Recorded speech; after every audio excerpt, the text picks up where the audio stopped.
Hi, friends.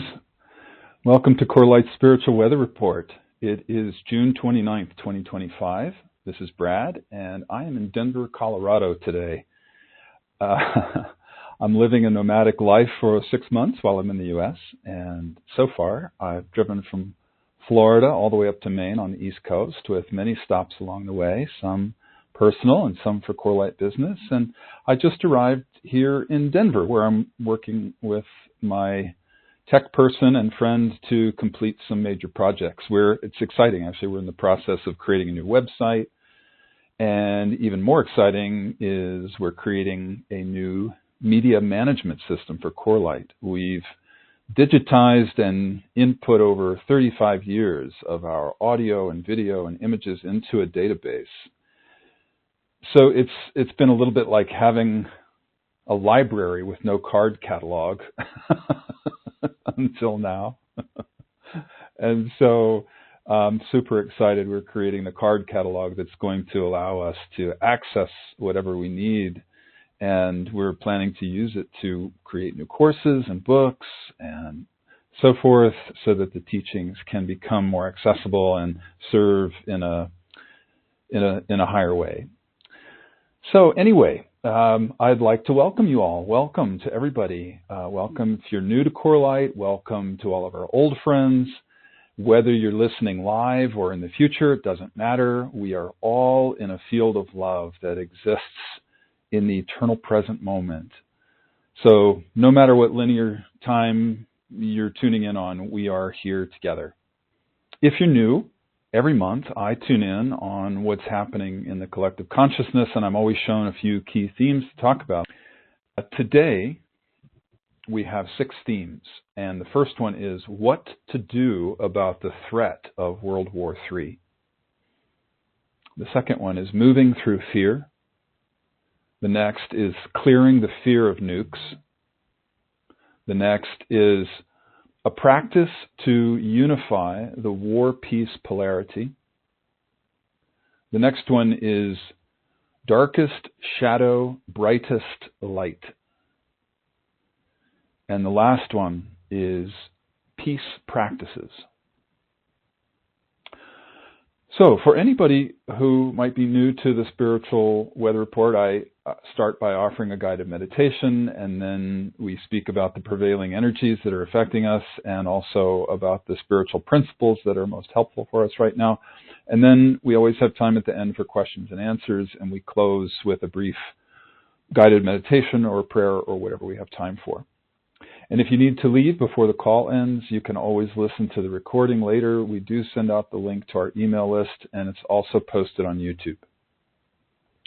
So before we get started today, just a couple of quick housekeeping things. I wanted to let you know, I'm excited. This is a Hold the Dates announcement. It's official. I'll be offering an event in Boulder, Colorado, October 3rd and 4th, Friday and Saturday. The proceeds from that are going to benefit our humanitarian arm, Seeds of Light, which supports orphans and vulnerable children in South Africa, in the marginalized community there. And then the next, we don't have the details of these events yet, by the way, just the dates. So this is really just a Hold the Dates announcement. The next one is October 10th and 12th. That's Friday through Sunday. And that's in Ashland, Oregon. And it's going to be a retreat for a small group. We'll announce those by email, so please stay tuned if you're interested. Also, I think I might have mentioned this before. I'm going to be offering a couple of South Africa retreats next year at Blighter River Canyon. We don't have the exact dates yet, but the retreat that's going to be for the English-speaking group is May 2026. It was going to be in March, but it's now changed to May, and my apologies to anybody who might have been holding March open, because that's what I was asking people to do, but it was an unavoidable scheduling change that we had to make. And then also in April 2026, I'll be offering a retreat at Blighter River Canyon, South Africa for our Brazilian group. Let's see, the other thing, I wanted to say we're getting ready to offer another online course. It's called Spiritual Core Balancing. It was originally offered by Leslie a long time ago, but we've revamped it and edited it, and I'm super excited about it. So we'll be sending out an email announcement with the registration details and more about the course in July sometime. And we plan to start the course sometime in September, October. So again, we'll announce by email. Please stay tuned if that interests you. And if you're interested in our online courses, you can find them at CORELIGHT.org, and they're all there. Lastly, I just wanted to mention that a couple of weeks ago, I was interviewed for a podcast by my friend and colleague, Dr. Marge Britt of the Called by Love Institute. And it was a beautiful, I felt a very beautiful sacred energy on the call. It was quite unusual, actually. I got a lot of positive feedback about it. She asked me about my life path and especially about my relationship with Leslie. So I did send an email with the link when that happened I think it was about a week and a half ago. I'll post the link on our new website, which we plan to launch sometime in July. But meanwhile, if you're on our mailing list, you would have got it a couple of weeks ago. All right, so without further ado, let's go ahead and start our guided meditation for today. I invite you to just sit or lie down and get comfortable and relax. And let's start with a few long, slow, deep breaths. Long and slow and deep inhale, filling the belly with all the light and the life force in the oxygen.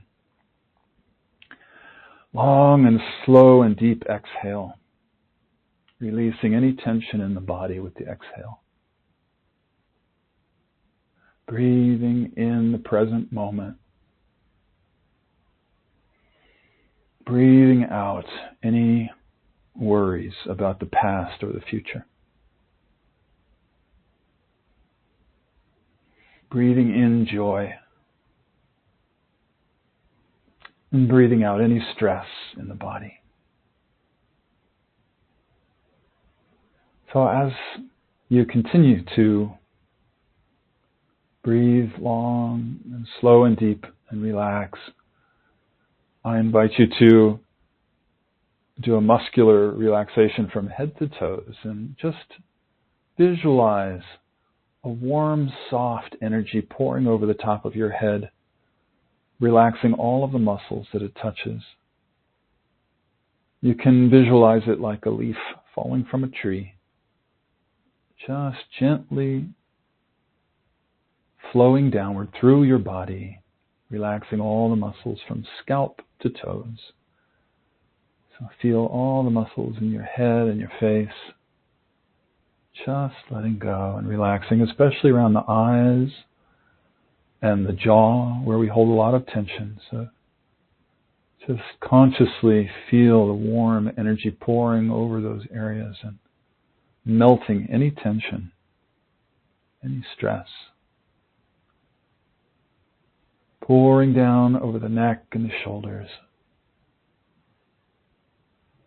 Maybe visualize a beautiful angel standing behind you with very strong hands massaging your shoulders. Just feeling the tension melting away all the way down the arms, feeling the energy just flowing through your arms and relaxing every muscle. Feel the warm energy flowing down your torso, over your chest and your upper back, diaphragm, lower back, stomach. Relaxing all the muscles and all the internal organs. Just letting go. Remembering to breathe deeply.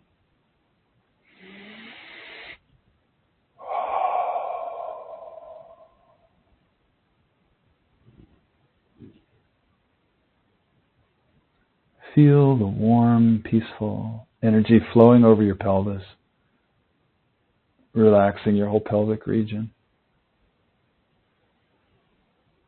and down your legs, relaxing the front and the back of the legs all the way down to the ankles, feet, and toes. Just feeling a beautiful, clean sweep of energy through your body from the top of the head all the way down, your fingertips and toes. And I'll be quiet for a few moments while you scan your body one more time. Just breathing light and love into those areas that might still be holding on to tension.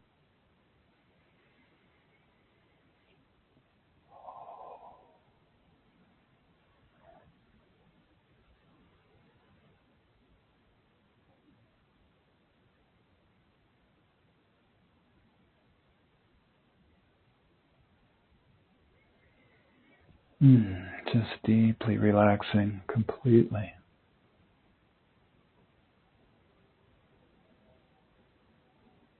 It's funny how sometimes we forget maybe the most important thing we can do is relax the body, because that is the foundation for the enlightening of our consciousness.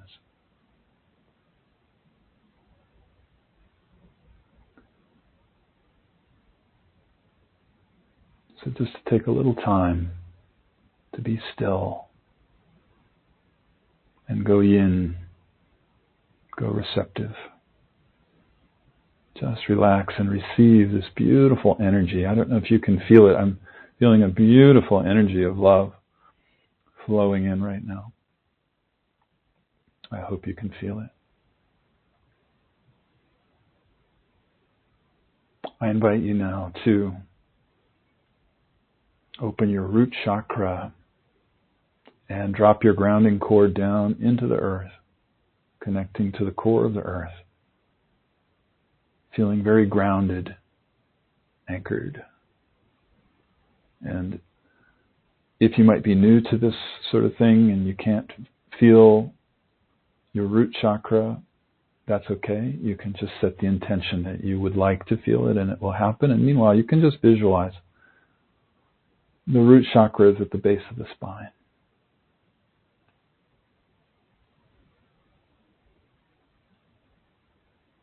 So I invite you to feel gravity gently pulling you towards the earth. And feeling your body being supported by Mother Earth in the form of the floor and the chair. Just feel how Mother Earth holds us.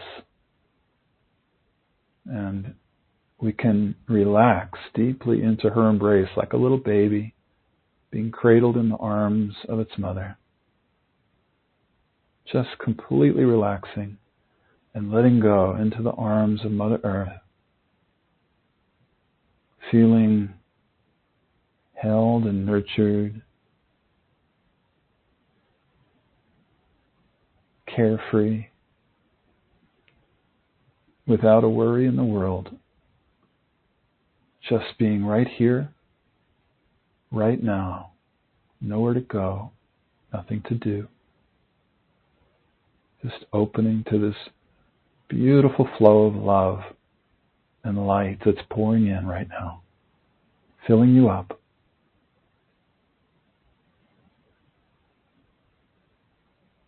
So let's all just allow that. And I'm going to say a little prayer and an invocation for our call today before we get started, while you just relax and receive the beautiful flow of energy pouring in. You can visualize it as golden white light raining down from above, like a gentle rain or a mist pouring in from above, and you can open your crown on the top of your head to receive, letting it fill you up. You can also feel the earth energy filling you up from beneath as well. You can feel the energy rising up from beneath. So allow yourself to receive from both directions, being filled up from earth and the heavens. So we call on the Great Spirit, Divine Mother, Father God, Self that we all are. We invite in all of our highest spiritual guides and teachers and angels and all the beings who surround us in the highest love and support. I invite you right now, if you would like to, inwardly, to invite in your highest spiritual guides. You might know some of them by name. You can invite them in by name if you know them.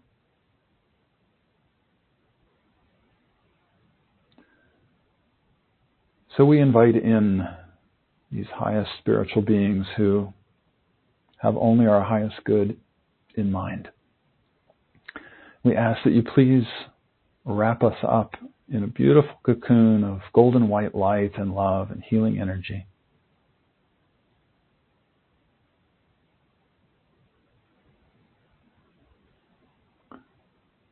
Guide our conversation into the highest love, highest wisdom, and hold our hands as we walk out into the world with this new light and love that we're receiving right now. So we walk out into the world living our soul's highest purpose. And we give thanks knowing that this is so. We offer our gratitude. Especially, we are immensely grateful for this opportunity to be together today, whether you're listening now or in the future. We are all in the present moment. So we're grateful for this opportunity to gather in the light beyond time and space and to receive the light and the love that's always there for us. While we're in this beautiful space, we take a moment to send out our love and call for a blessing for the whole of the earth, humans and the rest of the natural world, especially for all who suffer for any reason, but especially war and genocide and natural disasters, illness, poverty, spiritual poverty or material poverty, loneliness, loss, grief. Blessings to all humans and to the natural world, which suffers from pollution, habitat encroachment.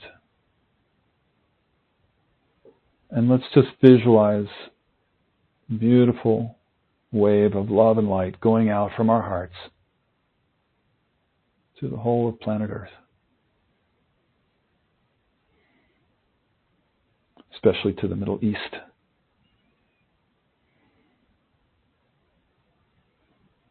But everywhere.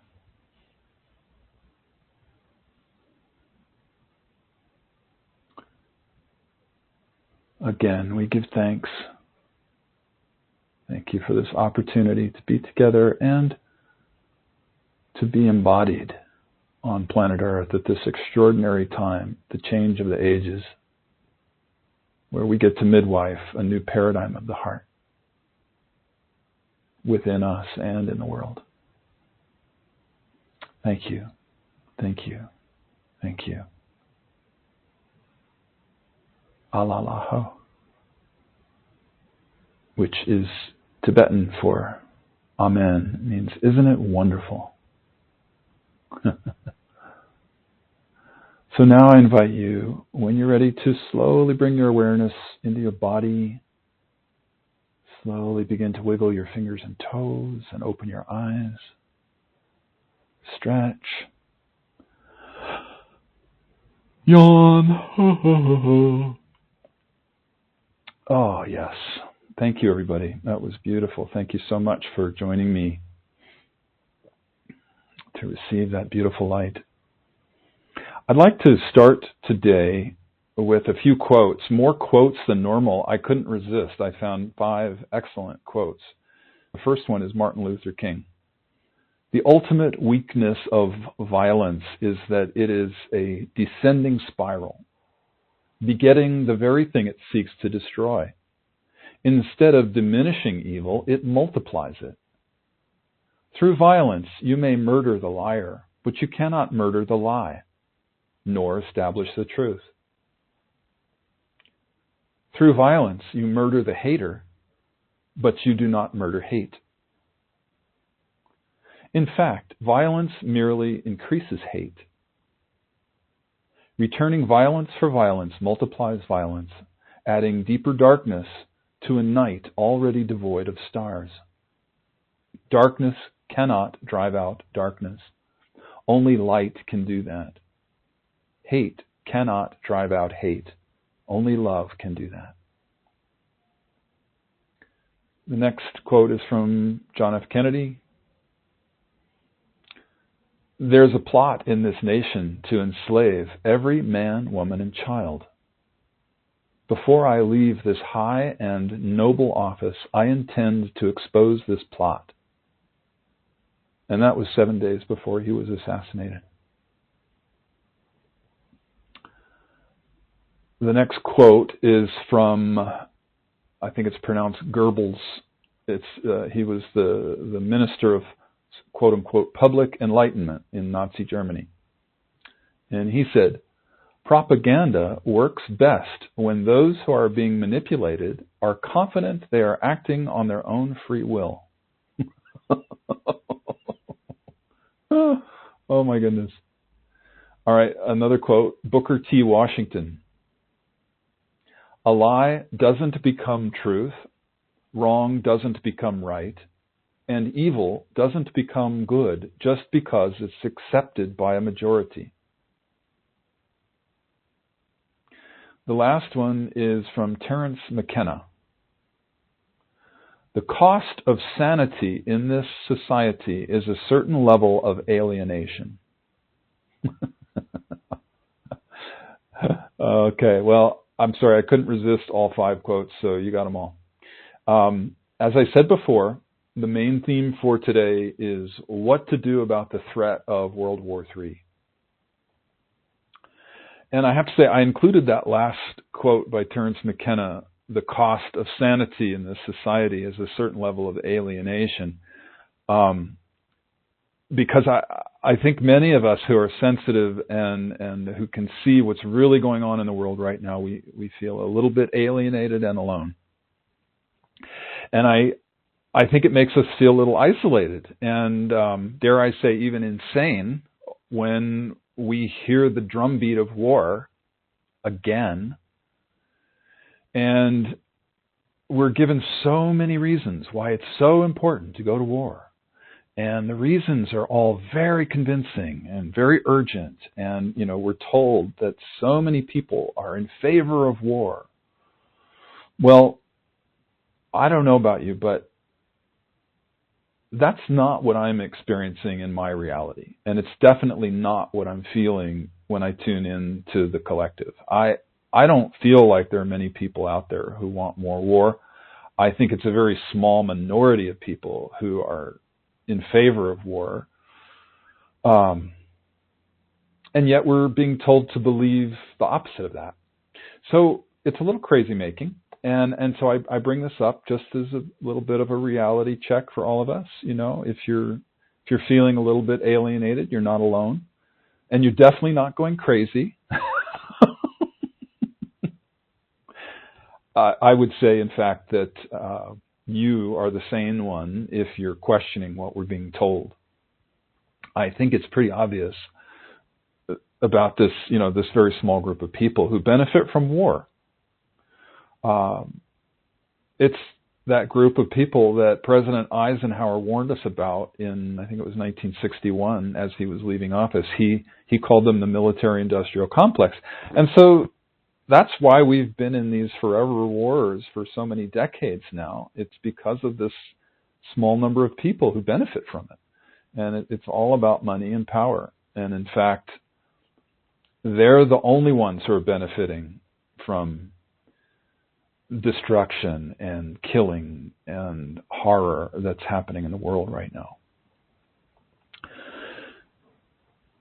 So I guess I wonder if you're aware that this warmongering, the rhetoric that we're hearing now, is the exact same script that we heard in 2002. I assume if you're listening, you're probably old enough to remember that. Maybe some of you aren't, but sometimes it's literally the very same words that were being used back then to convince Americans to go to war with Iraq. And now we're hearing the same thing about going to war with Iran. And sometimes, it's not just the same words, it's the same people, the exact same people. They're saying the same thing they said 23 years ago. So it's a bit nuts. I mean, it was all proven to be lies back then. All of it. But now we're supposed to believe it. So, oh gosh, it's crazy making, because what's going on is so obvious for anybody who has eyes to see, and yet we're expected to believe it again. So I just got a very clear inner message to talk about this right up front today, for the benefit of anybody who might be feeling a little alienated or even gaslighted. We're not going crazy.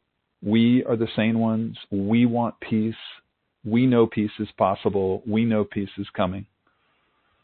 And we just need to hold on to that. We need to anchor that inside us and hold that in prayer.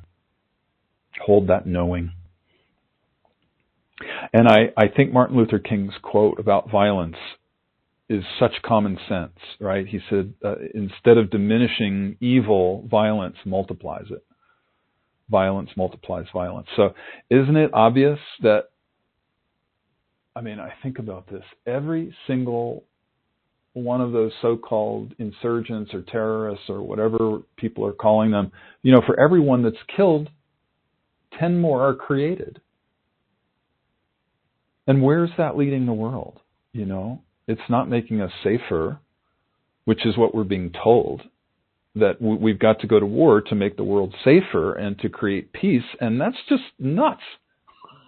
It's not true. It's a lie. That is Orwellian doublespeak, to say that war is peace. And I think the vast majority of the world knows that and wants peace, not war. I think our so-called leaders are out of touch with the lives of we ordinary humans and our day-to-day lives. I don't think most people wake up and think about foreign countries and their leaders and say, oh, we need to go to war with them. Most people are just focused on trying to get through the day and to provide for their families and, keep a roof over their heads and food on the table and to live a happy life and do the things that make us feel fulfilled. I think most people just want to live in a peaceful world. They're not really excited about going to war. Most people are thinking about how to make life more peaceful. And peace is what's coming. It's where we're headed as a collective. It is the destiny of this planet to become a planet of peace. And, that's our human evolution. It's just that I think first we've got to complete the current cycle, which of course is the age of patriarchy. And that's where we're learning lessons about power and the abuse of power. And just to be clear, I'm not saying that patriarchy is bad or wrong. Patriarchy has a high side. The high side of that masculine energy is the protector and the provider and the hero, the courageous hero. But the shadow side of the patriarchy is what we're really seeing right now. It's the war and the genocide and the violence. And so the shadow side has to be played out. It's got to be played out to its natural conclusion. We have to learn the lesson of the shadow side before the whole thing can end. And this is what we're watching happen right now. So I think it's going to be a bumpy ride for a while the whole forever wars thing plays itself out. And I mean, it's sad, and we don't really know what that's going to look like. I mean, it's beyond sad; it's horrifying. But as I said, I mean, my strong intuition, my knowing, my deep belief, and my seeing is that we're in for big changes ahead in the coming years. I've spoken a lot about this on other weather reports, so peace is coming. It's just a question of how long that takes, what happens in the meantime, and so I think this is more like a marathon, not a sprint. But I think it's important to remember that as souls, we came in knowing that it was going to be this way. We always knew that this was one of the possible timelines that we'd be living out. So in other words, nothing is wrong. We're here. It's schoolroom Earth, right? And we signed up for this. And now we're going through what we need to go through to evolve to our next level in consciousness. So I think basically what I'm saying is that we're in a really big FGO. if you've never heard me say that, frickin' growth opportunity. And so when we remember this, it's easier then to hold that flame amidst the challenges. It's all part of the plan. It was always supposed to be this way.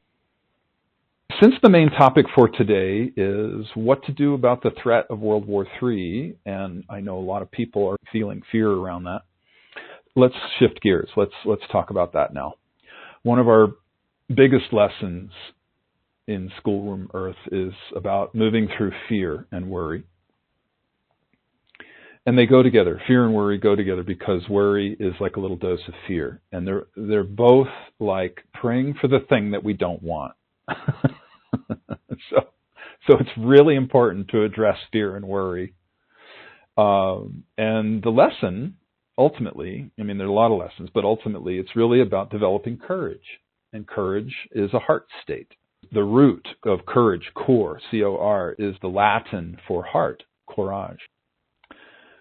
So transcending fear, it's really about moving into the heart. And I'm always reminded of Nelson Mandela's quote. I'm paraphrasing, but he said something like, courage is not the absence of fear, it's the ability to overcome it. So it's about feeling fear, but not buying into it and moving through it anyway. And I always find it helpful to remember in this lesson that we're all learning that fear is just a frequency, and we can just pass right through it if we know what to do, if we know how to do it. Fear is the vibration that literally forms the shell of the ego. It's like I always picture it like an eggshell that surrounds us, encompassing some of our aura. And then, when we push our egoic boundaries and we try to expand beyond that limitation, we naturally feel fear because we're literally passing through a wall of fear. So fear prevents us from moving beyond the ego's comfort zone, let's say, which is our known reality. And that's why we fear change, and that's why we fear the unknown. And to our point for today, fear is such a primal emotion that it can be used to manipulate us and control us. And fear is a tactic that warmongers like to use to get a lot of people to go along with another war. I found there's another quote I want to read to you. A lot of quotes today, interestingly. This is a quote by Hermann Goering, one of Hitler's top guys from the Nuremberg trials after World War II. I bet you most people have heard this before, but it's a great reminder. So the Nazi propagandist said, naturally, the common people don't want war, neither in Russia, nor in England, nor in America, nor for that matter in Germany. That's understood. But after all, it is the leaders of the country who determine the policy. And it is always a simple matter to drag the people along, whether it's a democracy or a fascist dictatorship or a parliament or a communist dictatorship. Voice or no voice, the people can always be brought to the bidding of the leaders. That's easy. All you have to do is tell them that they're being attacked and denounce the pacifists for lack of patriotism and exposing the country to danger. It works the same in any country. God, I read that and I think, like, this is just a playbook. I mean, I share this because it shows how fear and nationalism can be manipulated by people in power. It doesn't matter the political system, any political system. I think I just want to pause here for a moment. I want to clarify something. I usually repeat this every month on these calls. I'm not referring to any political party or any leader. I never do that. This is not about choosing a side. Our discussions go way beyond that polarity. We're looking at a bigger picture here. I would say forever wars continue no matter which party is in power. Every single, and I'm talking about the U.S. now, but it's true worldwide, basically. Every single U.S. president and Congress since the Kennedy assassination, 1963, have advanced forever wars. There's no exception to that rule. The march towards forever wars and totalitarianism and a surveillance state continue with every single presidency, no matter the party. And that's where that term, the uniparty, comes from. So, back to our topic. So the first step of clearing the shadow is to name the fear and become conscious of it. And when we name it, we're making the unconscious conscious. And then the power of it dissipates. And that's how we accelerate our evolution. Okay, so let's talk next about clearing the fear of nuclear weapons being used. We're being bombarded with the fear of Iran getting a nuclear weapon. And it's the same as in 2002, but then it was with Iraq. Otherwise, it's the same thing. And it's very real. The fear is very real for a lot of people, and that's fair enough. But like I was saying, it feels a lot like the boy who cried wolf. Why should we believe the same thing this time when last time it was proven to be all lies? And really, what about any country having a nuke, right? I mean, should any country have a nuke? I don't think so.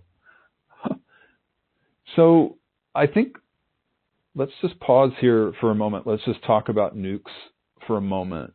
I want to share some things with you. I don't think I've ever shared this.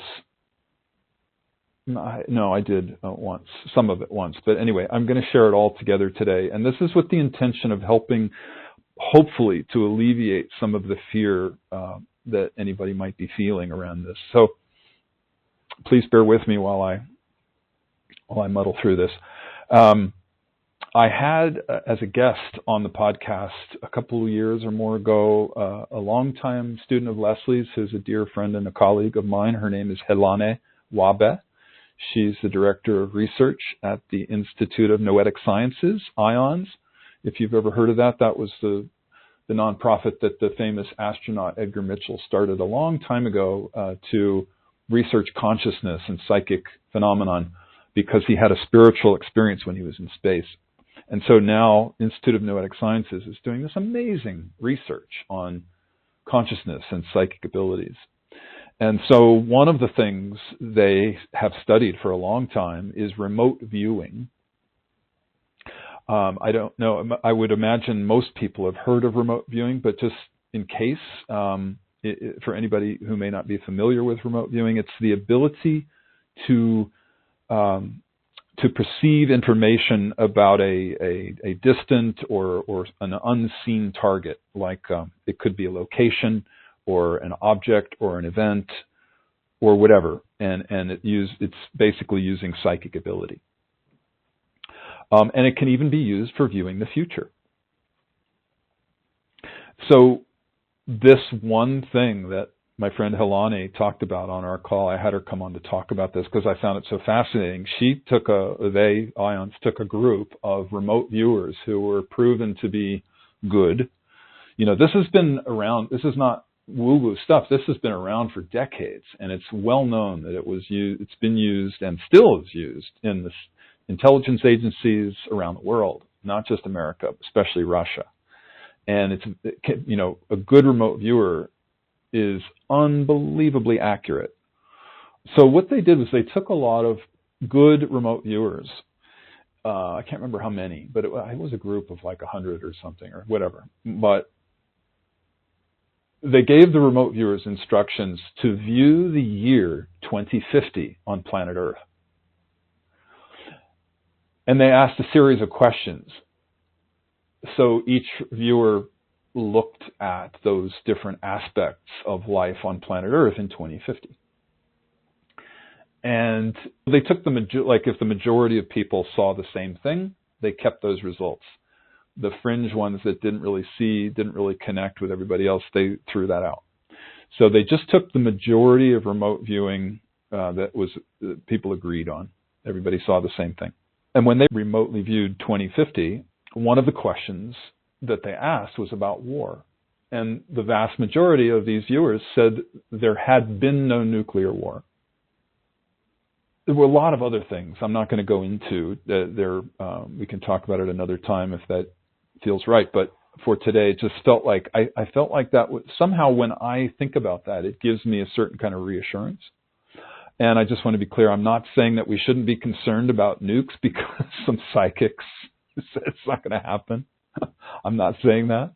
There's also the whole thing of timelines, if you're familiar with timelines at all, which basically says that the future, it's impossible to predict the future. There are potentials only, and there are an infinite number of timelines ahead of us, and we choose our timeline in every moment by the choices each individual is making and the collective is making. And so you never know, things can change. So you never know what's going to come. So we don't know if that's true or not. But to me, it was fascinating that they all saw the same thing. And it was a potential for that moment in time. I'm not saying that that's exactly what's going to happen. But again, I find that reassuring. And so I thought, in case it's helpful to alleviate any fear you might be having, I thought that might be helpful. There's one other similar thing that I'd like to share with you that's a little bit out there, so please bear with me. It's about ETs and UFOs. We don't normally talk about that on these calls. I know for some people it just seems so far out there that they just don't want to hear anything about it. I realize that may be the case, and if you need to hang up, that's fine. What I'm going to tell you, the story I'm going to share, you don't have to believe in UFOs or ETs to take in most of this. I just wonder if you've been tracking any of this at all. I mean, there's so much coming out now about UFOs. There's lots and lots of whistleblowers and eyewitnesses who've seen all kinds of things, especially military personnel. And particularly with the phenomenon that I want to describe to you today, there are many eyewitness accounts by military personnel of this phenomenon. So no matter what you think about ETs and UFOs, these reports by military service people and whistleblowers are on the record. They're firsthand accounts of what they've seen. And I've listened to these people, I've watched, I've read, and these are people with integrity. And a lot of these stories are very similar. So I just want to share, like, in general, the kind of story that they tell goes something like this. So, you know, a military service person at a nuclear facility sees a UFO, sees laser beams coming out of the UFO, striking the different silos where the nukes are. The power goes out, and when the power comes back on, lo and behold, all the nukes are disabled. And this is not a one-off. This has happened many places. And it's happened not just on land at a base. It's happened at sea and in the air. There are stories of nuclear submarines where similar incidents are described.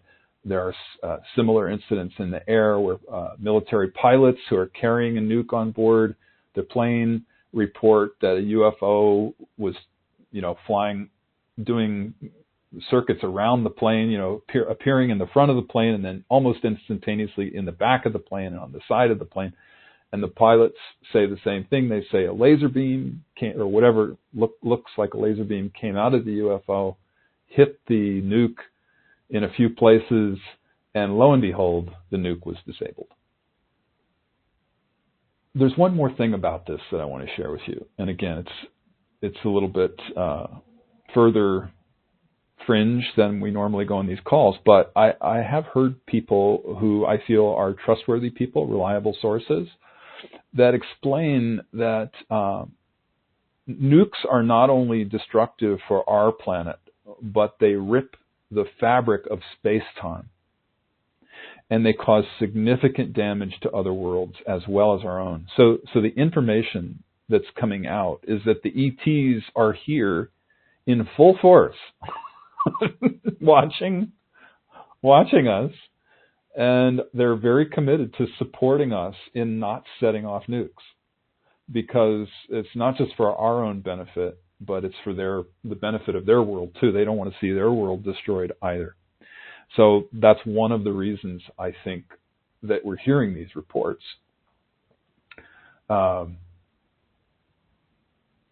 Anyway, I'm not going to go more deeply into that because there's a lot more we could share. But I think there is one last thing to say about that. From some of these sources that I trust, that I feel people who have integrity, they talk about what they know of their interactions with ETs. And they talk about, do you remember, if you ever watched Star Trek, do you remember the thing that they call the Prime Directive? The Prime Directive was essentially the Starship Enterprise would travel around to different worlds, and they were allowed to support various civilizations in their evolution, but they were not allowed to interfere. They couldn't sort of come in and kick ass and take names, or get involved directly. They could guide, they could offer support of various kinds, but they could not get directly involved. And so what these people say is that that's actually a very real thing. So these ETs, they don't interfere, but this is one area where what we're doing cannot be allowed to continue, because it's not just about our own evolution and our own lessons, but it's also affecting their own worlds, and worlds far beyond the Earth. So I don't know. I find myself percolating on all this. I've heard this stuff, and there's no way to know if any of it's true, but I don't have any reason to doubt that. I mean, if anything, it makes a lot of sense to me. So by sharing all of this, I just want to be clear. I'm not saying that we should just do spiritual bypassing, because the ETs are going to take care of all this for us. It's definitely not what I'm saying. That would be like projecting our authority onto a savior figure, right? And giving away our power. I'm only sharing this because I find it personally helpful to consider that it might be a possibility. And it's somehow personally, it's reassuring. And it makes it easier for me to, to witness the fear mongering that we're being bombarded with right now for what it is. So I share this with you. I debated whether I should share this or not, and I got a yes. So I share it with you in the hopes that it might be helpful to you, as it is helpful to me. All right. So we've named some fears, and we've made those fears conscious, and that we've talked about the fear of nukes, we've talked about the fear of World War III, and that is a huge first step. But then what's next? What do we do about the fear? So first of all, we practice what we call witnessing. If you've been involved in CORELIGHT at all for any amount of time, you know that I talk about witnessing all the time. It's one of the primary practices, and we wrote about it in our book, The Marriage of Spirit. If you're new and witnessing interests you, it's basically the understanding and the practice of knowing that we are pure awareness and our thoughts and emotions are passing through us. We are not our thoughts. We are not emotions. We are not these bodies. We are pure awareness, pure consciousness, pure love. And so the practice of witnessing is allowing the emotions to pass through, including fear, especially fear, and just letting it be there, not resisting it, not doing anything with it, just feeling it and allowing it to pass through and letting it go. And then coming back to that awareness of who we truly are, which is pure love, pure consciousness. Also, if you've been around CORELIGHT for any amount of time, you know that we have a very simple but very powerful method for clearing fear, which is the squares practice. And so I got a very clear feeling to do a square with you today. And I thought we should focus on the polarity of war and peace. So before we dive into the square, the principle behind practicing squares is simply that you change the world by changing yourself. That's CORELIGHT'S tagline, change the world by changing yourself. And the overall metaphysical principle behind that is that the outer world is merely a mirror of our own unconscious self. And so when we change the inside, the reflection of the outer world changes as well. So that's the principle, and the best way to learn to do a square practice is to just dive in and do one. So I'll explain a little bit, but we're just going to dive in and do a square. And if you've got the wherewithal, you have a notebook or a computer or something, you want to type or you want to write this, you can. It's basically a simple journaling exercise. And I did a square in advance, and I wrote it down so I could share it with you. But essentially what we're doing is we're looking at a polarity. And polarity that you can use the squares for any polarity, but the polarity I chose is war and peace, since that seems to be the polarity that's up for the collective right now. And this is an opportunity to really dive in and look at all the aspects, all the attractions and repulsions to war and the attractions and repulsions to peace. And when we can look at those and make any unconscious aspects conscious, we have a huge breakthrough and a clearing, especially around fear. So that's the purpose of the square. So we're going to dive in, and the first corner, there are 4 corners of the square. The first corner is the fear of war. And again, I wrote this out. These are, for sake of time, I'm going to make this super quick. I'm just going to give you, I tried to keep it to about a half a dozen or so bullets, and I'm going to read them to you. And again, if you're new, you would just write in your journal under the corner, fear of war, whatever comes up for you. It doesn't matter what it is. It can be truth, it can be ego, it can be a memory, an emotion, a feeling, whatever you want it to be. So for me, what came up under the fear of war, horror, pain, death, destruction, failing at the human experiment.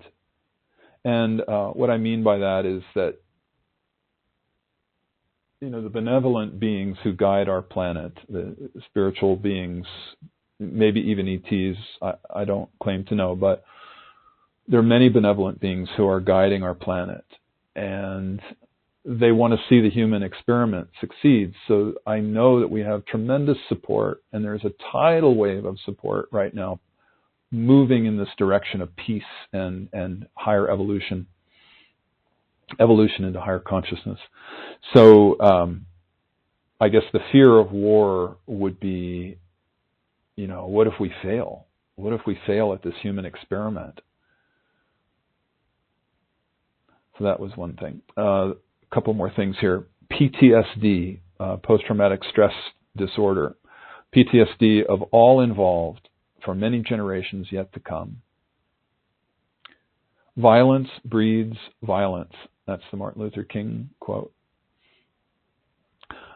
For every one terrorist or insurgent killed, 10 are created. Okay, and like I said, for the sake of time, we're going to move on. But please, I invite you, if you feel called, you can do more for home practice if you feel to. If you're new to squares, what is true is that the more you write in each corner, usually the bigger the breakthrough you have. And like I said, you can write anything that you want to. You're simply naming egoic states. You're making everything conscious.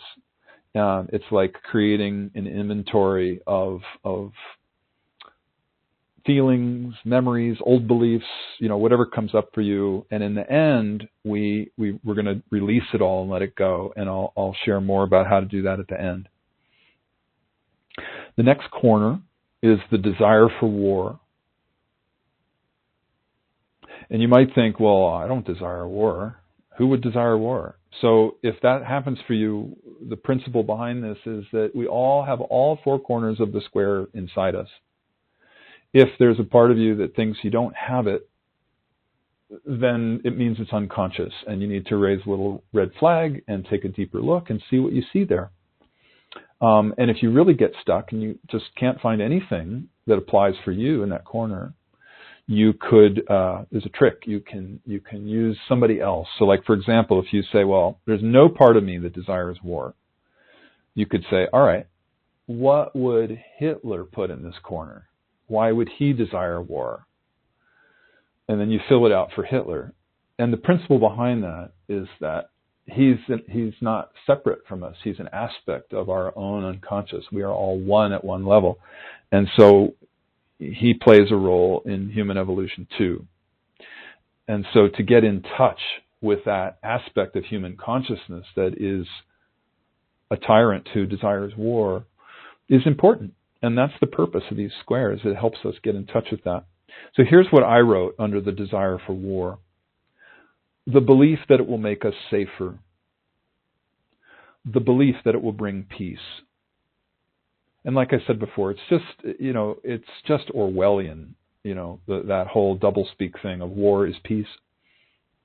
It's absolutely insane. But here we are. We're putting it down in the square. The next thing I wrote is animal instinct / territorial. In other words, like, it's how it works in the mammalian world anyway. The males patrol the territory and protect the territory. And I think for a lot of humans, it might be more like we might think, well, a powerful father figure will protect me. Right? Reminds me, there was a little, I had a memory. I'm going to share it with you in case it's helpful. This came up for me when I was doing this corner. I remembered when I was like 6 years old, I think I was in first or second grade, and there was a bully at school. And I was such a peaceful kid. The last thing I ever wanted to do was get in a fight. But this kid would come up to me at every recess, and he would start punching me in the shoulder. And it didn't really hurt so much. It was more, I don't know, just the thought of being punched that was just horrifying. And I would come home in tears. And I finally got to the breaking point, and I remember I was just crying. My mother and father were there in the living room, and they made me tell the story. And I said, oh, this kid Lawrence is picking on me. And my father, the ex-Marine, the true patriarch in every sense of the word, his advice, punch him in the nose. You got to teach the bully a lesson. I remembered just being horrified by that thought and crying even more, thinking like I was fresh out of a previous lifetime as a monk. The last thing I ever wanted to do was punch anybody, especially in the nose. So I can laugh now, but back then, it was traumatizing to hear him say that. And my mother kind of chastised him and said, "Don't tell him that." She said, "I'll bet he wants to just be friends with you. I'll bet he wants to play with you. Next time it happens, why don't you say to Lawrence, 'Hey, want to go play on the swings?' Or, something like that." And I thought, oh, that's not going to work. And I kind of poo-pooed it. But the next day, the same thing happened. I went out to the playground and Lawrence comes up and starts punching me in the shoulder.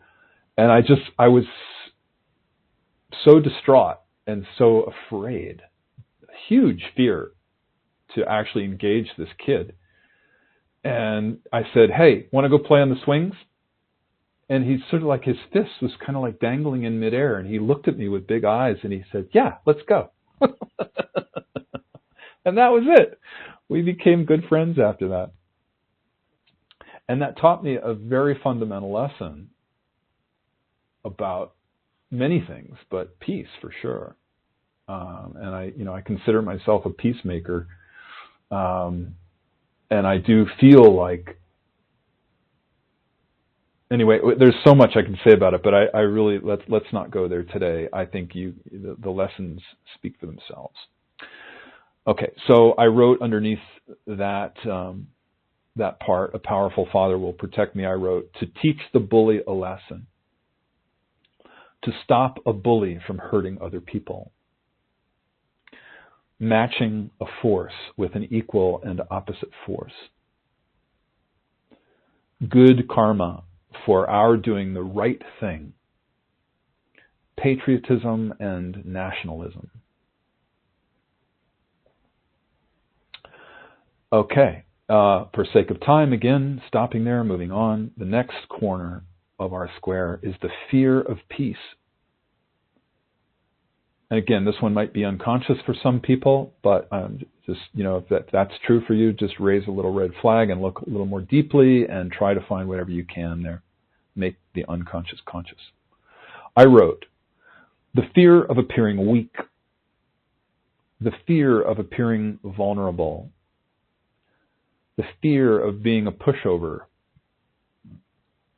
the fear of being dominated or conquered,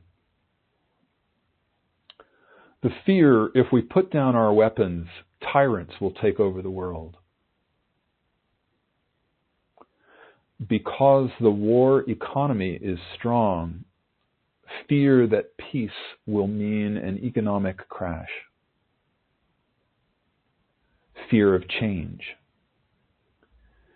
fear that peace will be boring." Okay, last corner, desire for peace. For an end to the cycle of horror and violence, for love to prevail. As a sensitive, I can finally relax and feel relief in my body. Empathy for all life on earth. Peace is true safety.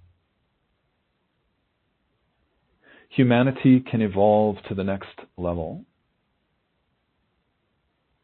Birth of the new paradigm of the heart.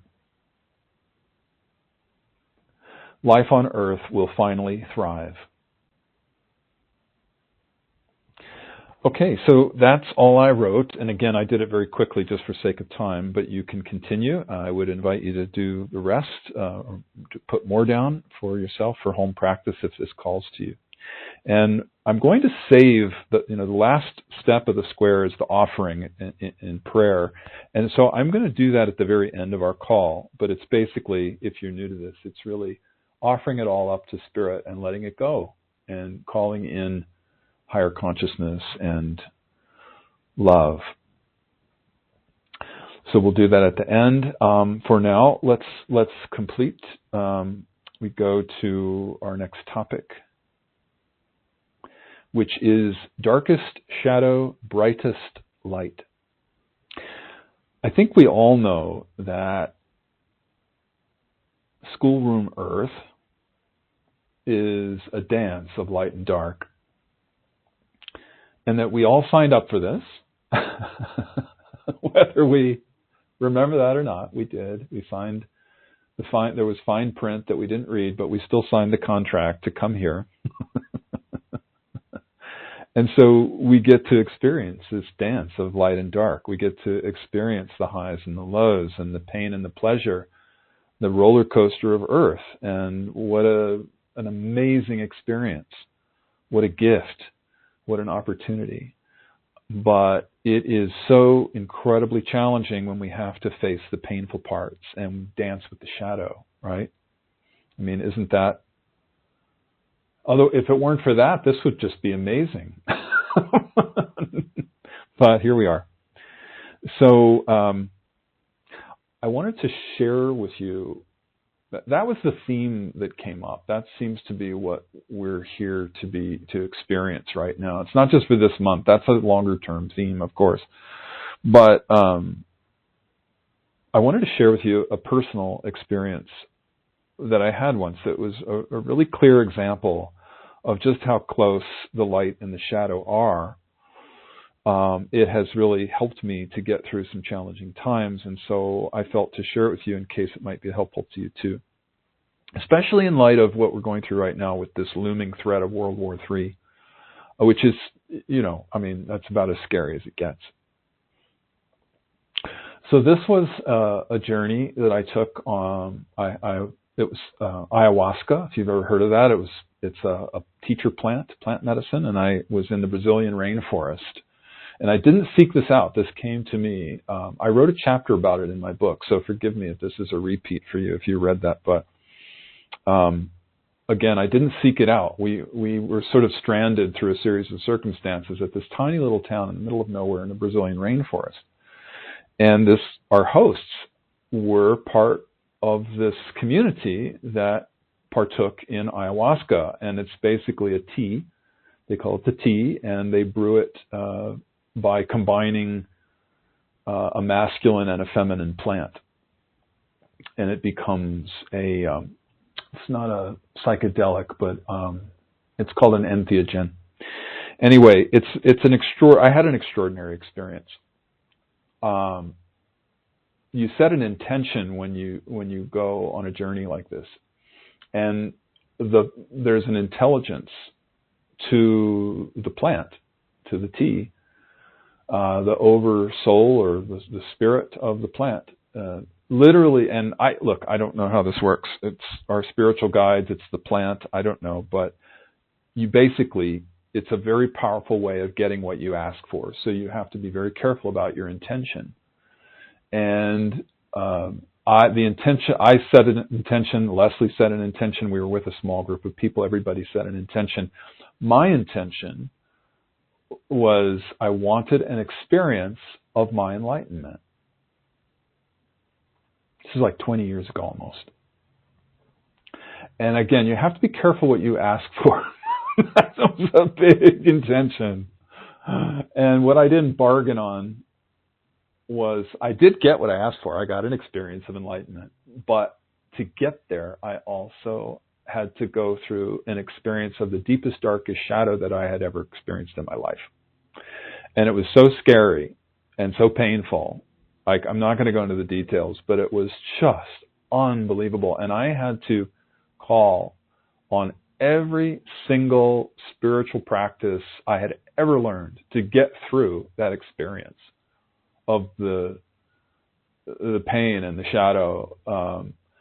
It was like I felt like I was driving a Ferrari at 200 miles an hour, and I needed to be very, very focused and centered to hold my balance and to hold the light through a very dark place. And I thought one millimeter turn of the wheel in the wrong direction, and I would go flying off the road and either die or become psychotic or something. So I literally, I'm not going to go to the details because they're not that important, but if you're interested, the chapter's in my book. But I practiced all the spiritual principles that I know, and I kept my witness very strong, and I kept saying, "This too shall pass. I am not these thoughts. I am not the emotions. I am pure awareness. I am pure love, and this is passing through me. This too shall pass. This too shall pass. It's like, OMG. So just when I thought it couldn't get any more painful and it couldn't get any darker,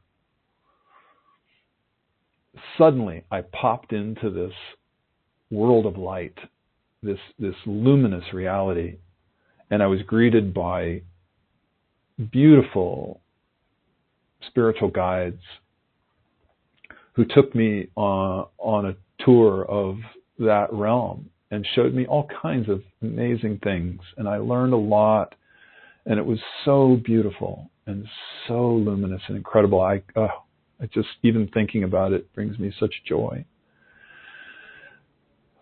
So it literally was an experience of enlightenment. But the point of the story is that the veil that separates the darkest shadow from the brightest light is extraordinarily thin. It's literally like we just can pop right in. That's what I experienced. And after the experience was over, the next day, it took me like 2 days to journal the experience. And I journaled and journaled and journaled. And the more I journaled, the more I remembered and the more lessons I learned. And one of the things I saw was something that Leslie used to teach. This was her experience. And it's what she teaches in some of her courses that we offer. She talks about the core of light that is within each one of us, core of enlightenment. In Sanskrit, it's known as the Sushumna. It's an aspect of the subtle body. Literally, if you're clairvoyant, you can see it as a tube of white light that runs just in front of the spine, right through the center of your body. And her experience of it was that the Sushumna, the core, was wrapped in very dark layers of shadow. And she said it was almost like, if she could describe what she experienced, it would be almost like a thick, black, tarry substance that coats the core. And that's essentially to prevent us from accessing it all the time. And the journey, it's basically that dark, shadowy stuff is made of fear. And so we literally have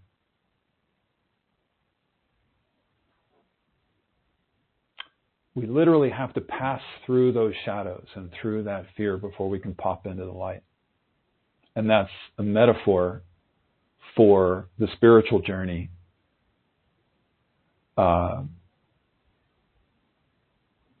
And what I saw, I'm sorry, I'm trying to make a long story short. I could go way into details here. I'm not going to. But what I saw for me was that I had a physical experience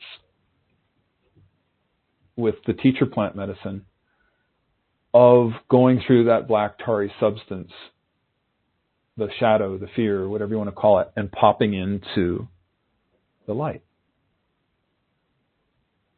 So I share that with you in case it's helpful, because war and genocide are some of the darkest shadows that we can face as a species.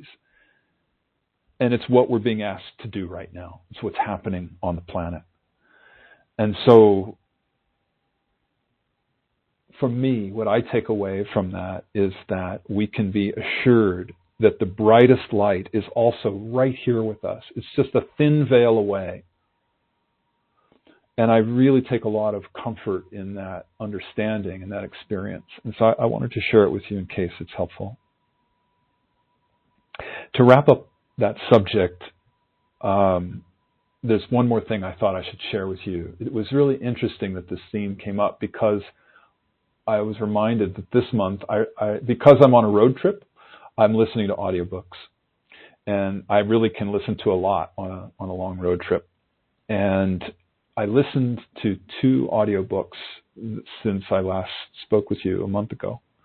One was a book diving into the shadow. And one was a book of ascending into the light.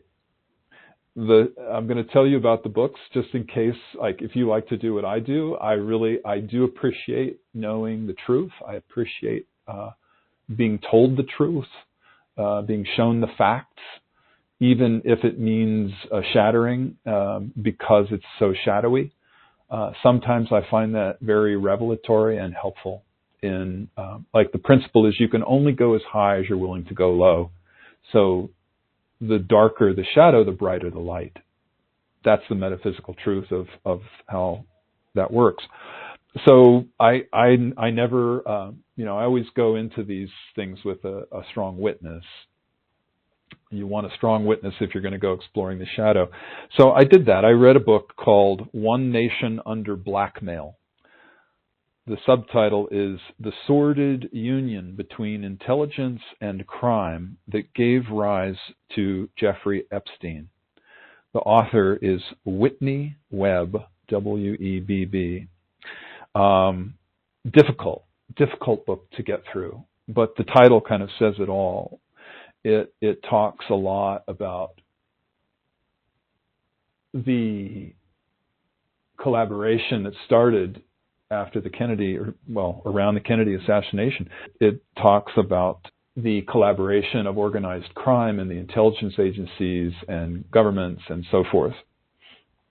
And it's not sensational. It's just listing historical facts and naming names. And so it really, if this interests you, if you want to know what's really going on in the world that nobody's talking about, you can get it in that book. It's 2 volumes, and I just got through volume 1. I haven't done volume 2 yet, but again, One Nation Under Blackmail is the title. So I'm not going to dwell on that, but after that, I decided let's find something a little more uplifting. So I listened to a book called After. The subtitle is A Doctor Explores What Near-Death Experiences Reveal About Life and Beyond. The author is Eric Grayson. Again, it's called After. And I wonder if you've read any of the books about near-death experiences. There are many, many out there. And I love those books. I really try to read as many as I can because a near-death experience, or an NDE for short, if you don't know, it's somebody who clinically dies, has an experience out of the body, and then comes back into the body and can talk about it and share the experience with us. And some of them are absolutely fascinating. They're each different, but some of the common themes, and this book I found especially interesting because it's a skeptical doctor who got involved decades ago. He had an experience, he had a patient who had an NDE that proved to him that something was very real about her experience.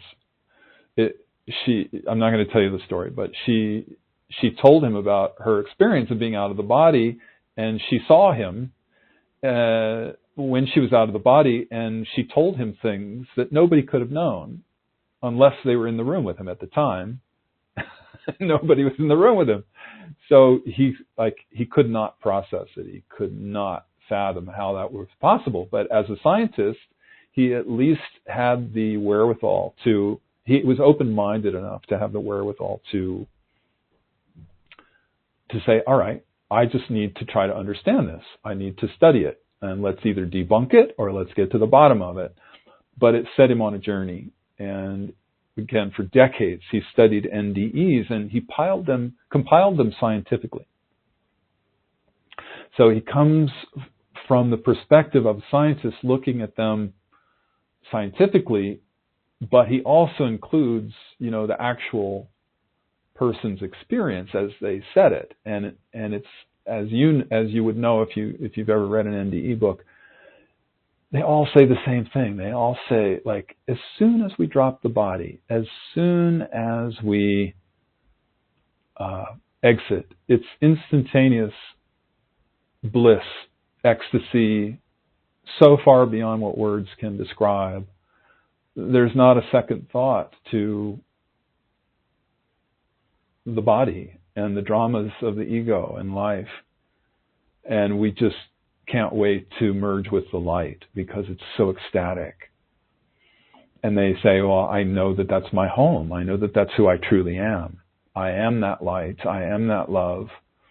And, spiritual beings often appear to people who have NDEs, they call them experiencers. Spiritual beings or deceased loved ones will appear and, teach or inspire or guide. And then they'll say, it's not your time. You've got to go back into the body. And they all say the same thing. No, I don't want to go back into the body. I'm so happy here. I love being free of the body and remembering that I truly am the light. And so what I find is reading those books is such a great reminder of that's who we truly are. We are the love. We are the light. And we are having a temporary human experience in this body that's full of dramas, full of fears, full of worries.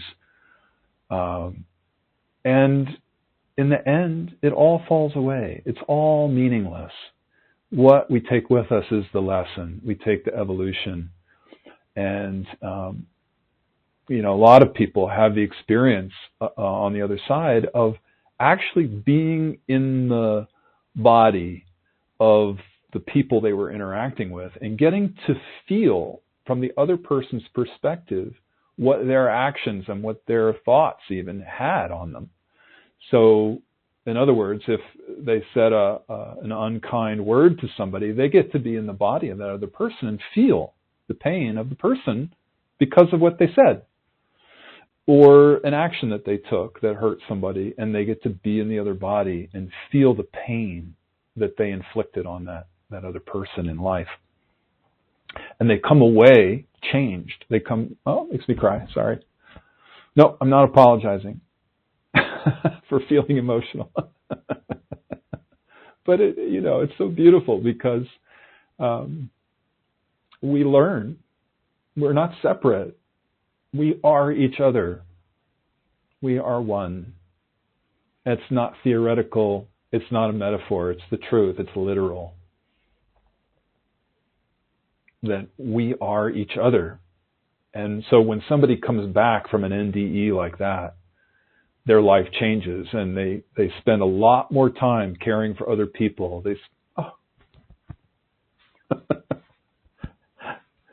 It's just easy for me to get emotional these days. You'll have to just bear with me. To know that we are each other and have that experience makes us want to be more empathic and care for others and love others and support others. It's that African experience of Ubuntu, it's called in Zulu. I am because you are.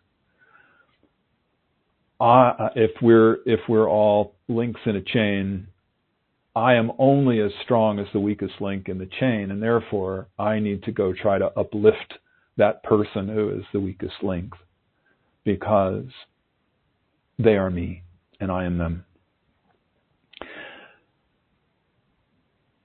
I remember Leslie sharing with me, when she had her enlightenment experience, leading up to the enlightenment experience, she was shown the Sushumna, the core.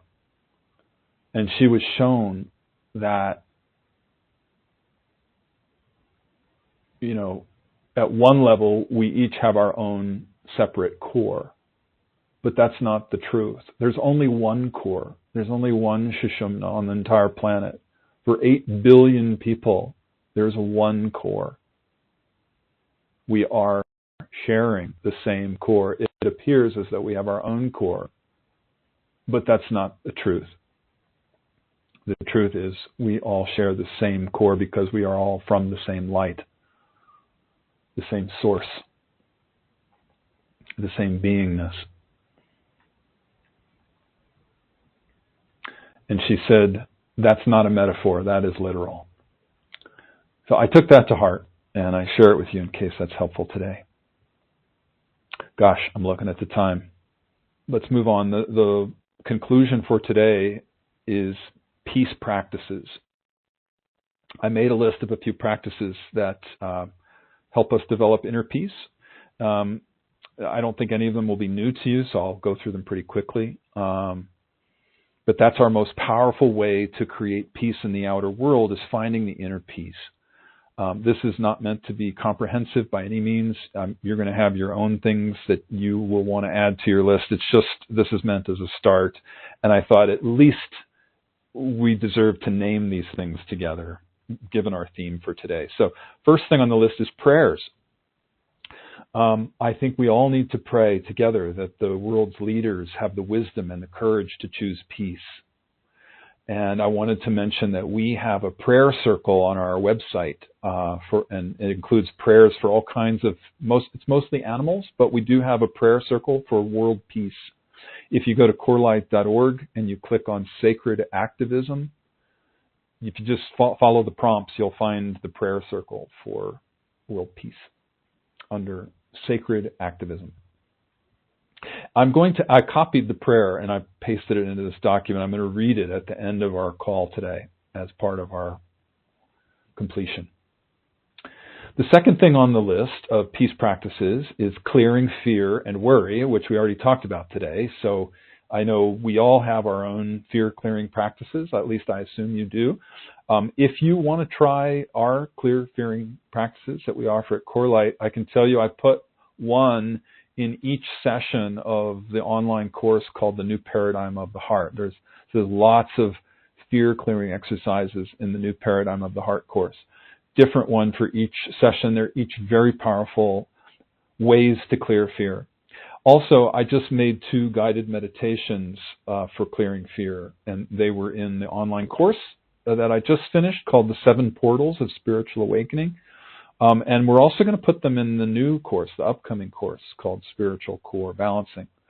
So if you didn't take 7 Portals and you want those, you can take, 7 Portals is still available. You can do that. But if you want to take the new course, that'll be live, where I'm doing live Zoom calls and answering everybody's questions. That'll be in Spiritual Core Balancing coming up. Stay tuned by email. Let's see. Last thing, I made a note here. Last thing under clearing fear. One of the biggest sources of spreading fear in the world is the media. So I know we all want to try to stay abreast of what's going on in the world, but that's not a very good way to do it. So if reading or watching the so-called news makes you feel fear, then you might want to find a different way to find out what's happening in the world. And if you do, just remember not to go down a rabbit hole so far that you get sucked into fear or depression or anything like that. All right, next thing on the list, processing / clearing practices in any form. So basically, this, like the square we just did, that's a form of clearing work. We also offer all kinds of other clearing work. It's all listed in our book called The Marriage of Spirit. Squares is just one of a few practices, and I know everybody has their own. Pardon me. Specifically, I would invite everybody to do any kind of clearing work on any violence within ourselves. When we clear the violence within ourselves, that has an ameliorating effect on the planet. And for example, like if you've ever woken up in the middle of the night with a mosquito buzzing in your ear and you want to murder the sucker, that shows that you've got some violence in you, I'm afraid to say. So that kind of thing, even small like that, we can continue to process that stuff so that we clear and become less and less violent. I'm looking at my list here. Yeah, also not just violence, but any kind of polarization within ourselves. So for example, I know nowadays a lot of people have this, we've developed this mindset where like you meet somebody and immediately you think, what side are you on? And I mean, it's not like I'm not judging that. It's just to point it out. It's not uncommon at all, right? It's a natural thought. What side are you on? And that is not conducive to peace. I mean, That's polarizing. So I would call it a form of judgment, right? It's because we're, at some level, we're subtly or even grossly judging people for their beliefs. And that kind of polarized mindset is not conducive to peace within or without. And judgment is, what I would say about judgment is, that's the beginning of separation. That's how separation begins, is with judgment. I'm not saying to not use discernment. Discernment is very important. But judgment, where we're labeling people good and bad, inferior, superior, that is not conducive to peace. So if you find little things like that, it's really important to take the time and process that stuff. And I would imagine, if you're still listening to this call, that you probably do that already anyway. Two more things on the list. One is witnessing. We've already talked about that. That's such an important practice for maintaining peace. And again, Leslie and I wrote a whole chapter on that in the Marriage of Spirit book, if you're new to this work. The last thing on the list, maintaining your joy as much as possible. And we talk about that almost every month, so often on these monthly calls. You know, I always remind everybody, joy is the highest fulfillment of our spiritual path. Joy is our highest vibration. And we literally incarnate on planet Earth to experience joy. That's why we're here. And we forget that sometimes. So I just am reminding everybody, it's so important to maintain joy whenever possible, because holding that high vibration is the greatest gift we can give to Earth. So we just need to remember that we can be joyful even during challenging times. And I'm not talking about suppression. I'm not suggesting that we suppress grief or sadness or, anger or whatever. And just pretend to be happy. That's not it. That's called spiritual bypassing, not helpful. I'm talking about allowing the heart to have its due, allowing ourselves to feel the pain, to explore the shadow, to feel whatever the heart needs to feel. But then, when it's complete, we remember, we witness, and remember to return to the joy as much as possible. So, this is just your friendly monthly reminder. Get happy as much as you can. Find joy in the small things every day, wherever possible, even in the face of shadows. Spend time in nature. Receive the love of our pets, the unconditional love that the animals give us. Whatever it is that you do to experience those little joys throughout the day, focus on that. So important. So I'll close by offering a home practice. I strongly recommend, if you have never done this, to make a list of all the things that bring you joy, small or big. Make a list, put it in a prominent place, put it on your fridge, make a copy, put it in your notebook, wherever you see it, on the bathroom mirror. Okay, I feel complete, and we've really gone quite long today, and there were some excellent questions. I'm gonna close on all of that and open up now to question and answer. In case you're new, the way it works is that you can email your questions or sharing in advance to courses@corelight.org. And it's not always possible for me to answer all the questions, but I do read them all, sharing and questions, and I get to as many of them as I can.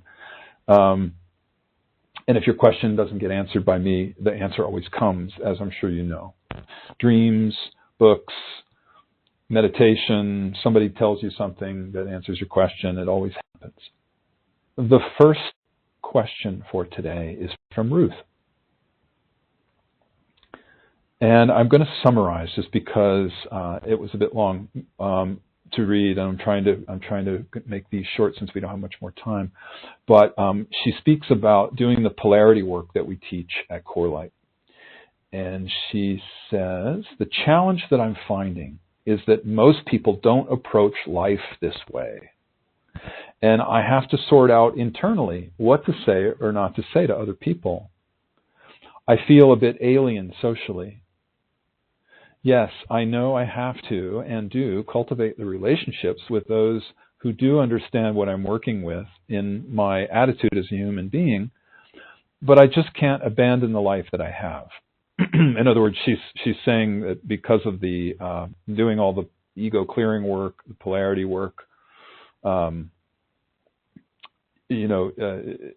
she's saying it makes her feel like she needs to abandon the life that she has to do this new kind of thing. The question is, will it become easier to accept the unconsciousness in much of the world? It is hard to see people playing out roles and scripts that are ego-driven. So thank you, Ruth. That's a great question, and I'm sure a lot of people can identify with what you're describing. I personally remember going through this a long, long time ago when I first started working with Leslie and doing this self-inquiry work that we teach at CORELIGHT that you're talking about. So you're not alone.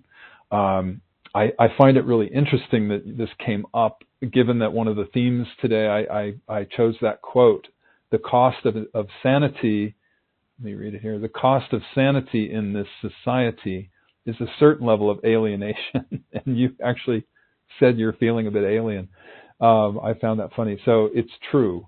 It can be incredibly challenging to live in this world where, we're choosing to grow and evolve consciously. And if you're doing the core light clearing practices, then you're growing and evolving in an accelerated way.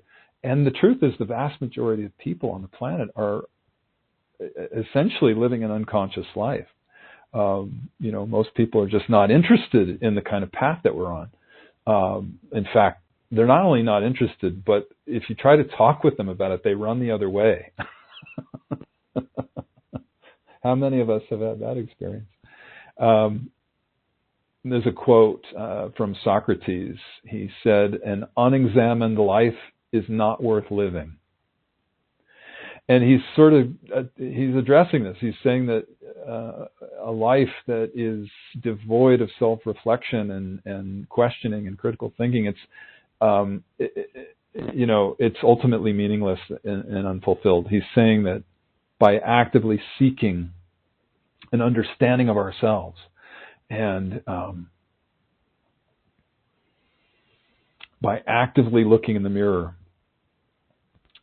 that is essential for a worthwhile existence. And it's just that's not for everybody. I'm not judging people who don't want to do this work. It's just, it's not for everybody. You have to have some courage to do what we do.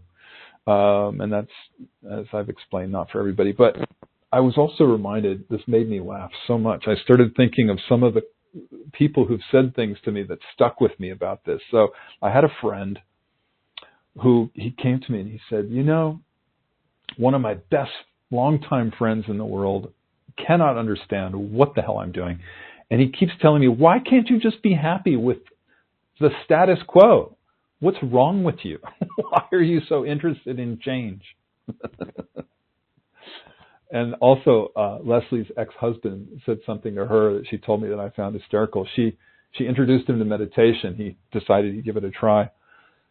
And he was a doctor, scientist, and he said to her that, I'm getting the exact words, he said, meditation is an invitation to catatonia.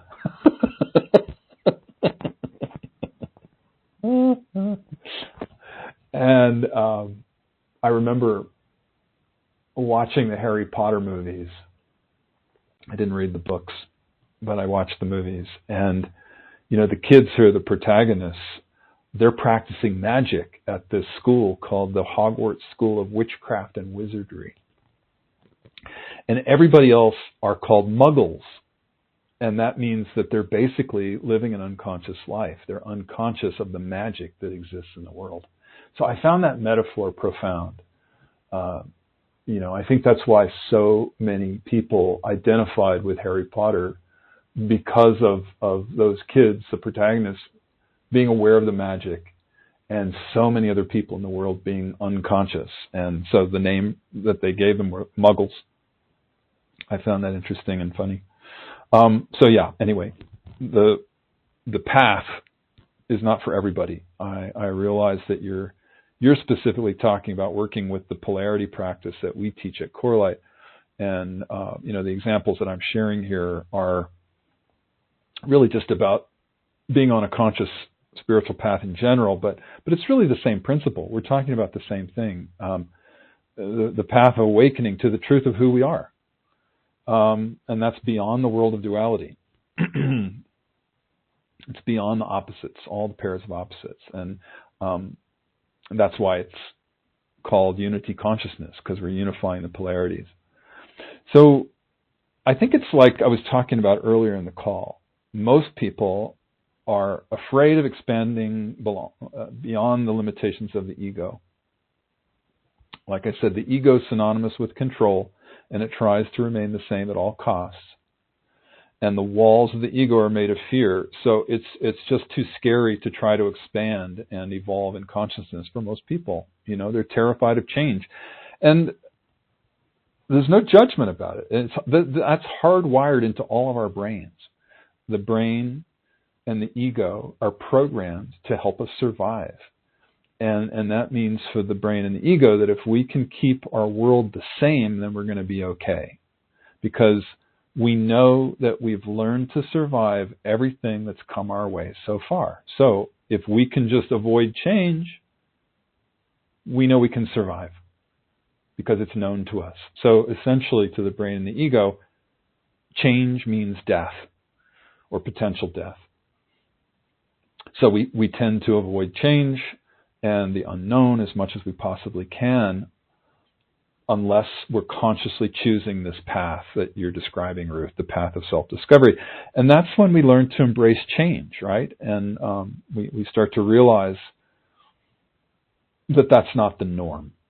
And I talk about this because I hear that in your sharing and in your question. So it really takes courage to evolve and grow. And I think one of the hardest things in the world is to look in the mirror. And I think that's why the thought of digging around in the unconscious is so scary to most people. It's dark, it's unknown, it's terrifying. So the ego thinks change means death, but that's not the truth. The truth is that the ego never dies. It just graduates. It morphs into a new form. It becomes something that's new. It's an expanded self, and I feel like that's part of this path. Is we're always needing to gently remind the ego about this principle. It's not death. It's a graduation. It's a transformation. It's the metaphor of the butterfly, right? Most beautiful symbol of transformation. The caterpillar dies, right? It dies to its old self, but it's reborn into such a beautiful new existence, and that's transmutation. That's rebirth. Let me just go back to your question here, Ruth. I'm sorry, I'm going on a bit of a tangent. Anyway, you said I can't just abandon the life that I have. So I wanted to say about that. You don't have to. You don't have to do anything that makes you uncomfortable.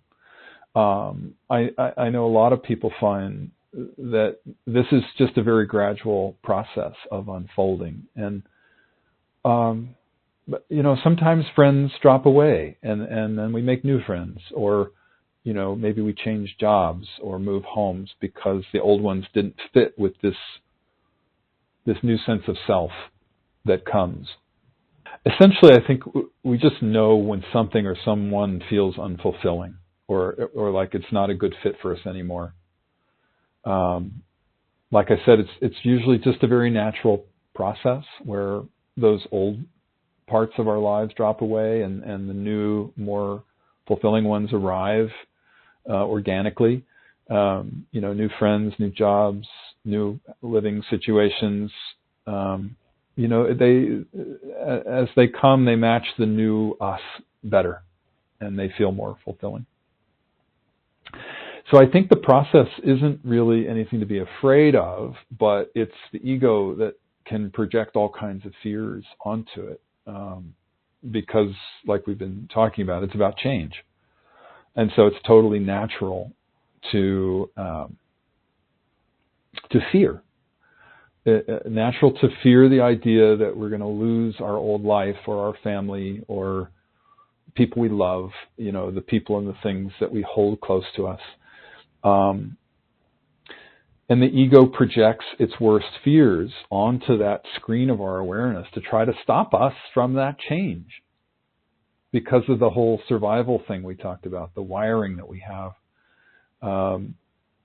But it's good to remember what we've been talking about, that fear's just a frequency. We can pass through it.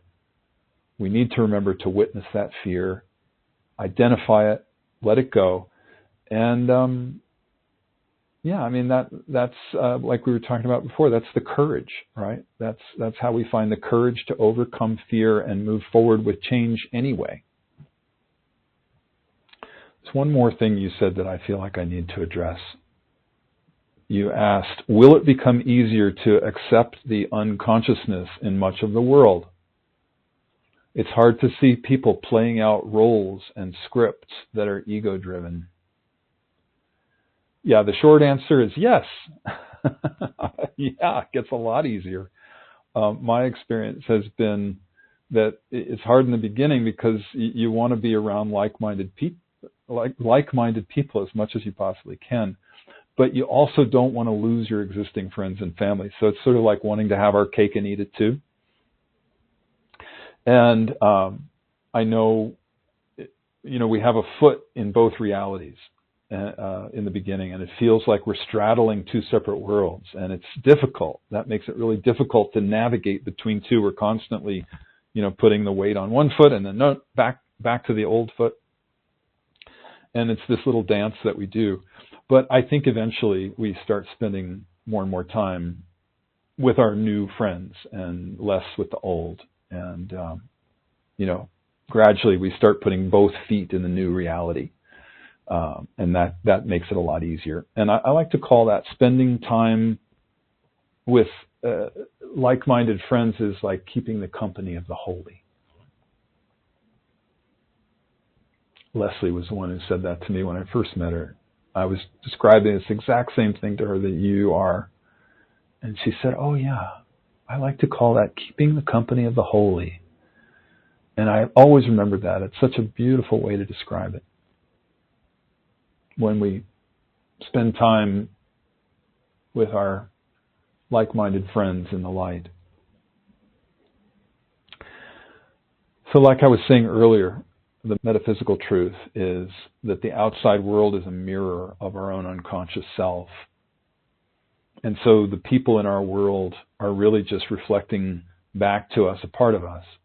And so as we change, they change, or at least, let's say one of a few different things will happen to the people in our current life as we go through our changes. First, either they change their attitude towards us, their behavior towards us, as a reflection of the change in us.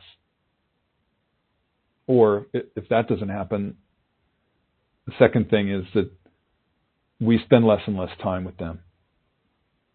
And if it's painful enough relationship, they eventually just drop away altogether. Or another thing that could happen is if they don't change their attitude towards us, but maybe whatever the challenges were with that person just don't bother us anymore at all. It's like water off a duck's back, Eventually, it just doesn't matter at all. And then we might have the choice to spend time with them or not. It doesn't really matter. If it's too draining, they just drop away. So to come back to that metaphysical truth that our outer world and the people in it are a reflection to us of us. And we can use the clearing practices to change our inner reality. And then that, in turn, ameliorates our relationships with other people and situations in our life. And so my experience has been that as we evolve and grow, life just becomes so much easier, so much smoother, so much more fulfilling.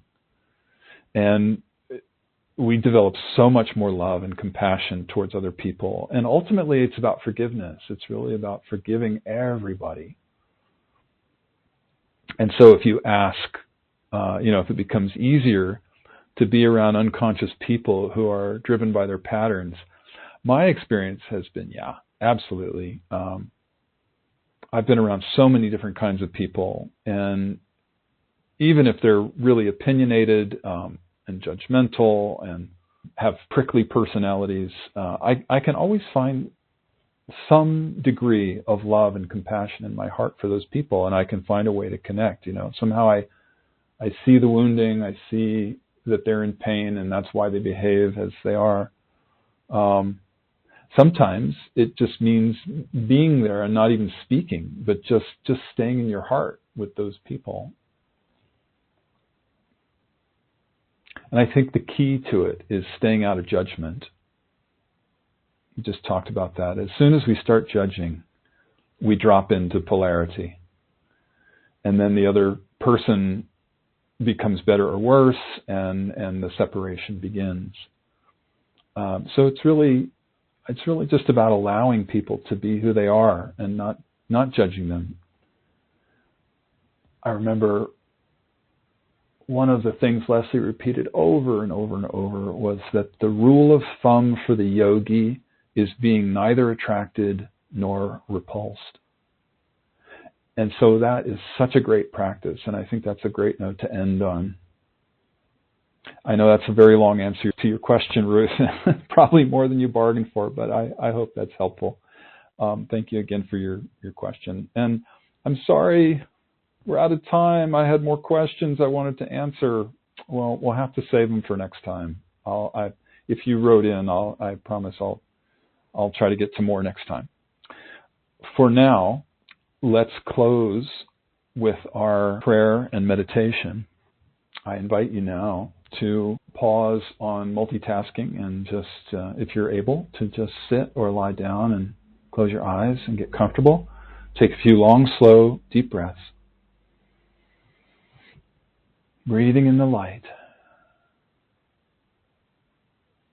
Breathing out any shadow that our conversation may have stirred up for you.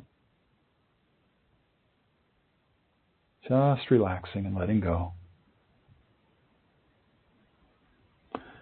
And the first thing we're going to do right now is make an offering of the square that we did, the square on war and peace.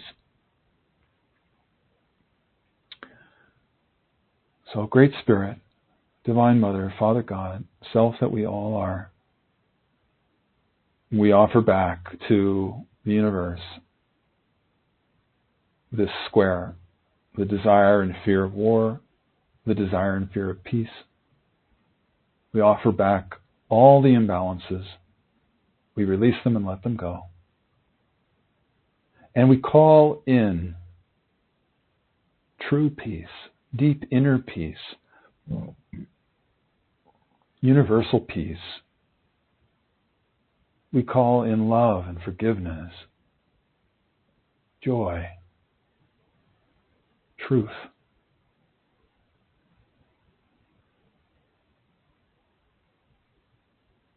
May these higher qualities of the heart take the place of the imbalances within us. And we give thanks knowing that this is so. And if you're new to this, it's as simple as that. That's the basic offering and letting go process of doing a square. I know it seems simple, but it's very, very powerful. And there's always a shift, always a breakthrough, even if you're not conscious of it. We always get a shift from doing a piece of work like that.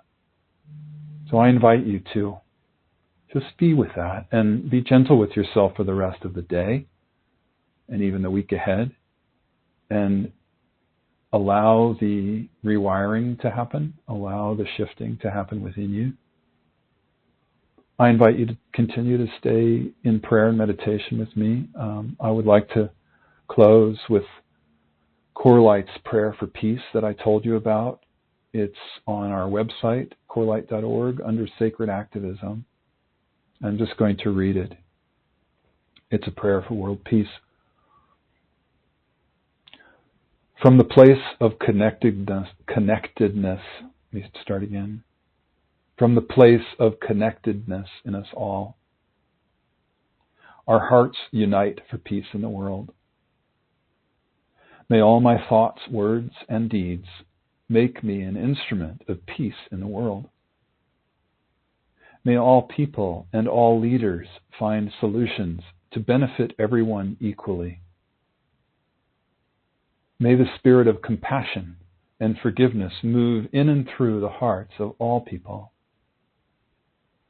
May we all direct our actions from love for humanity and the earth. We call in blessings and protection for all who are working for universal peace. We call on the power of grace, and we give thanks knowing that this is so. And for today, I especially invite us to send a special breath blessing and a prayer for all affected by war and genocide throughout the Middle East, Ukraine, Russia, all parts of the world where there's war. Forgive me for not mentioning every single place. Peace, shalom, salam. Thank you, thank you, thank you. Alalahu. And so it is. So thank you, my friends. Thank you, everybody. Whether you're listening real time or in the future, I'm grateful that you're here. I'm grateful that we got to this time to share the field of love with each other. Until next time, bye for now.